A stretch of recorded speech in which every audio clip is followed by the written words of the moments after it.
Selamat sore, Caca Baik. dan Bayu ya. Pak Refli, bagaimana kemudian Anda menanggapi polemik ini di mana Mendagri mengusulkan dua nama calon yang diusulkan menjadi PLT Gubernur dan dua-duanya merupakan polisi aktif. Seperti apa melihatnya?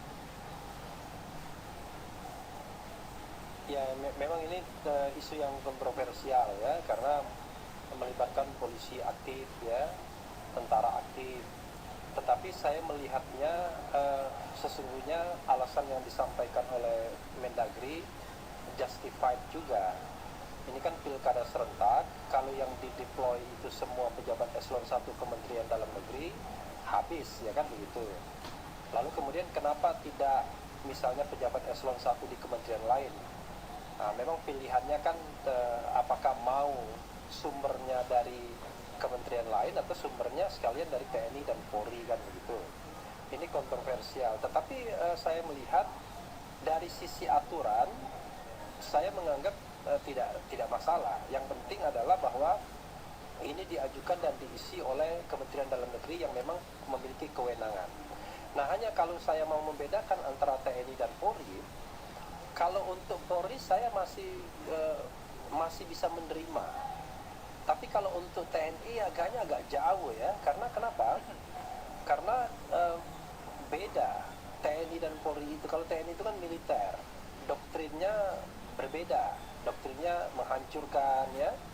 Kalau Polri itu kan sesungguhnya sipil juga, tapi sipil yang dipersenjatai. Tapi kita jangan lupa bahwa doktrin Polri itu ya melindungi dan mengayomi masyarakat, ya ketertiban, Kamtibmas, baru kemudian penegakan hukum. Nah, menurut saya ketika dia berkarya di wilayah sipil juga tidak ada masalah, karena ada juga misalnya dirjen-dirjen yang berasal dari perwira Polri. Tapi kalau militer, saya khawatir kemudian muncul lagi konsep dui fungsi ABRI atau dui fungsi TNI zaman dulu. Nah, hanya memang kalau pilihannya untuk Polri, saya harus garis bawahi 4 persyaratan ini yang harus dipenuhi. Syarat pertama adalah itu pejabat yang tingkat eselonisasinya memang setingkat eselon 1 di kementerian misalnya ya, setingkat dirjen dan sekjen.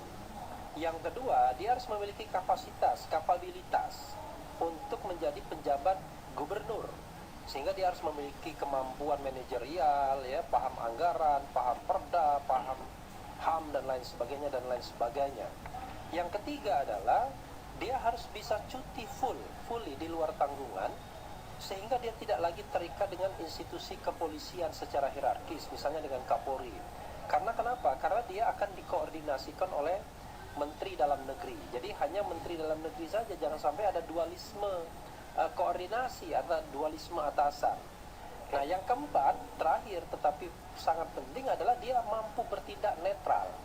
Dia mampu bertindak netral karena dua alasan, baik karena track record maupun karena memang kita tahu TNI, Polri, dan ASN kan harus bertindak netral di dalam kontestasi politik termasuk pilkada. Gitu. Jadi 4 syarat tersebut harus betul-betul dipenuhi untuk mengajukan calon-calon dari Polri begitu. Ya, Mas Refli, tadi salah satu yang dipersoalkan yang disebutkan oleh Mas Refli juga adalah mengenai wajib netral. Justru ini yang dipertanyakan. Kontroversinya adalah di sini ketika dijabat oleh Polri, petinggi Polri yang aktif dikhawatirkan tidak akan netral, karena kita contoh ambil Jawa Barat, karena di sana ada salah satu cawagup yang mantan anggota Polri. Nah, inilah hal-hal ini dikhawatirkan, karena kalaupun jaminannya yang seperti Mas Refli sebutkan tadi wajib netral, kan juga tidak ada yang bisa menjamin bahwa dalam pelaksanaannya nanti akan tetap berlaku netral. Ya, itu sama saja dengan kita mengatakan bahwa kalaupun misalnya non-Polri, ya juga belum tentu ada jaminan netralitas. Malah kalau saya, yang lebih berbahaya kalau seandainya penjabatnya itu adalah sekda. Kalau sekda menurut saya agak berbahaya. Kenapa? Karena sekda itu pejabat yang dekat dengan incumbent. Kalau in case incumbentnya mencalonkan diri.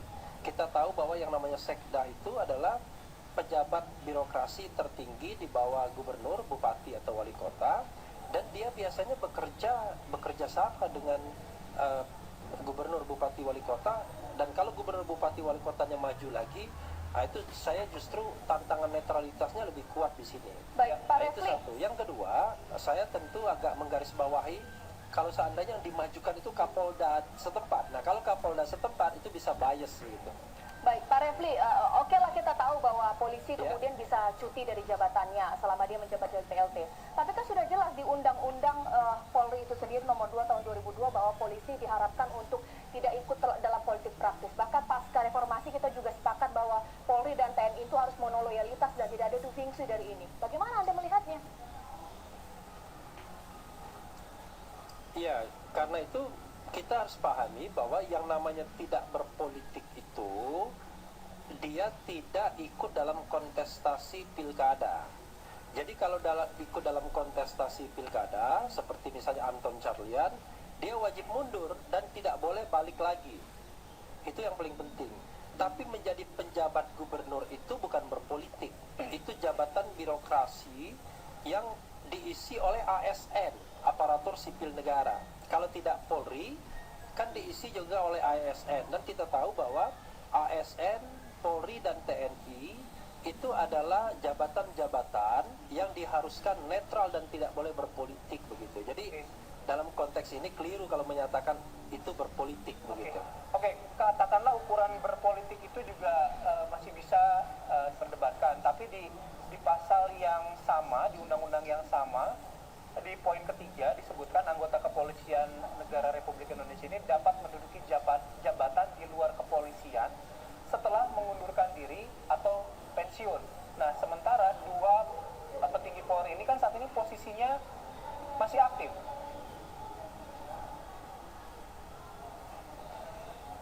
Iya, kita harus pahami bahwa ini kan bukan jabatan permanen ya. Ini kan jabatan sementara. Ini ibaratnya BKU sementara. Jadi bukan jabatan permanen kalau saya lihatnya. Saya ingin menempatkan ini dalam perspektif hukum tata negaranya. Dan sekali lagi memang permasalahan kita terbesar adalah, dan saya kira kepolisian juga harus membuktikan, doktrin bahwa polisi itu sipil itu yang barangkali kita masih confused dengan masa lalu. Kalau masa lalu kan jelas yang namanya polisi bagian dari ABRI ya. Jadi sama-sama kemudian dianggap bagian dari militer. Nah, di era reformasi ini kan dipisah, TNI sendiri, Polri sendiri, dan mereka memiliki doktrin yang berbeda. Kalau doktrin tentara itu menghancurkan, doktrin polisi itu ya membina, melumpuhkan, ya, mengayomi dan lain sebagainya. Kalau melihat musuh, kalau tentara kan langsung bunuh, tidak ada tembakan peringatan. Kalau polisi kan tidak begitu. Nah, dengan hal-hal yang seperti ini, menurut saya memang seharusnya tidak ada halangan untuk kemudian menjabat di wilayah sipil lainnya sepanjang memang profesionalitas dan loyalitas itu tetap ditegakkan. Ketika dia harus di bawah koordinasi Menteri Dalam Negeri, ya dia harus cuti fully dan tidak boleh kemudian mengerjakan tugas-tugas kepolisian dan kemudian masih tunduk dalam hierarki Kapolri begitu. Oke. Nah, Pak Refli, dan yang paling penting juga polisi tidak aktif dalam hal ini, dia diminta. Oke, baik. Tapi yang menjadi pertanyaan berikutnya adalah ketika Pak Menteri mengeluarkan Permendagri nomor 1 tahun 2018 baru ditandatangani tanggal 9 Januari kemarin mengenai cuti di luar tanggungan negara. Di situ disebutkan di pasal 4 ayat 2, pejabat gubernur berasal dari pejabat pimpinan tinggi media setingkat di lingkup pemerintahan pusat atau provinsi. Nah, apakah dengan kalimat ini pejabat TNI dan Polri juga masuk dalam kategori pejabat pimpinan tinggi setingkat media itu, Pak Refli? Iya, makanya saya katakan tadi kan, jadi pimpinan media itu kita harus pahami ya, kalau selama ini kan kalau di Kementerian Dalam Negeri untuk jabatan gubernur itu eselon 1 ya, untuk jabatan gubernur. Nah, sehingga dia harus apple to apple. Jadi eselonisasinya juga harus tepat. Dan kalau kita dilihat lingkungan jabatan di pusat ya tentu yang dideploy oleh Mabes kan pusat. Cuma begini, kita harus, kalau saya malah protes selama ini bahwa itu dimonopoli oleh Kementerian Dalam Negeri. Kan enak sekali menjadi gubernur tanpa harus pemilihan itu bisa 5 bulan sampai 6 bulan bahkan 1 tahun. Nah, kalau ditanyakan kepada saya bagaimana perspektif ke depan, saya punya perspektif ke depan. Nah ini kan kita bicara mengenai hal yang memang diatur di undang-undang sekarang yang kita sebut dengan ius constitutum. Tapi kalau ius constituendumnya, hukum masa depan, saya mengatakan harusnya jabatan politik gubernur, bupati, wali kota itu diperlakukan sebagai jabatan politik pula. Jangan dijadikan jabatan administratif. Caranya bagaimana? Kalau seandainya misalnya ada lowong seperti ini, kita lihat kalau incumbent itu tidak lagi mencalonkan diri, seperti misalnya Teguh Eri di Sumatera Utara. di Aceh, di Sumatera Utara, karena dia tidak dapat nominasi, atau kemudian Ahmad Heriawan di Jawa Barat, harusnya masa jabatan itu diperpanjang untuk mereka saja begitu. Jadi sampai kemudian dilantiknya gubernur yang baru, jauh lebih baik karena mereka kan elektif, mereka sudah punya pengalaman juga.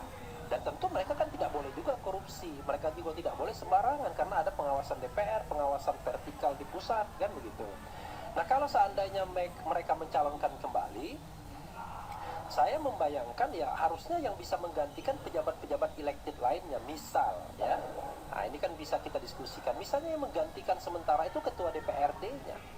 Karena dia pejabat yang ikut di dalam proses penganggaran ya, ikut dalam proses pembuatan perdanya, dan dia primus inter pares di DPRD.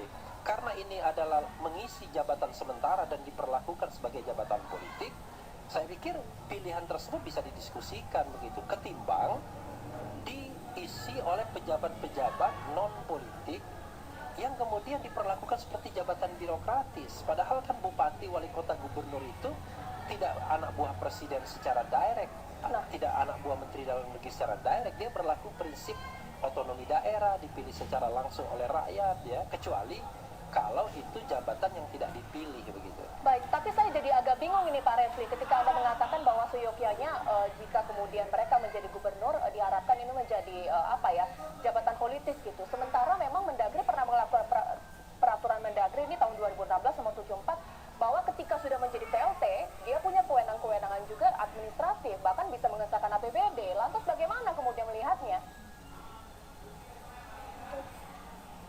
Ini jangan bingung begitu. Jadi saya tidak bicara bahwa ini jabatan politisnya saat ini. Saya bicara jabatan politis itu seharusnya itu untuk ke depan. Sekarang ini kan begini, ketika seorang gubernur, bupati, wali kota dipilih itu adalah jabatan politik kan begitu. Tetapi ketika dia berhalangan sementara atau berhalangan tetap, digantikan PLT atau penjabat-penjabat itu kok jadi jabatan administratif kesannya, menjadi jabatan birokrasi. Ya, harusnya dia tetap diperlakukan sebagai jabatan politik. Nah, kalau dia tetap diperlakukan jabatan politik, tidak boleh diisi oleh orang yang tidak dipilih, begitu. Baik. Gitu. Tapi Baik, sekarang, terima kasih. Iya. yang sekarang dia diperlakukan sebagai jabatan administrasi. Oke, baik. Terima kasih Pak Refli atas pencerahannya dan juga informasinya yang merupakan pakar hukum tata negara. Dan pemirsa, usai jeda berikut kabar dari Asmat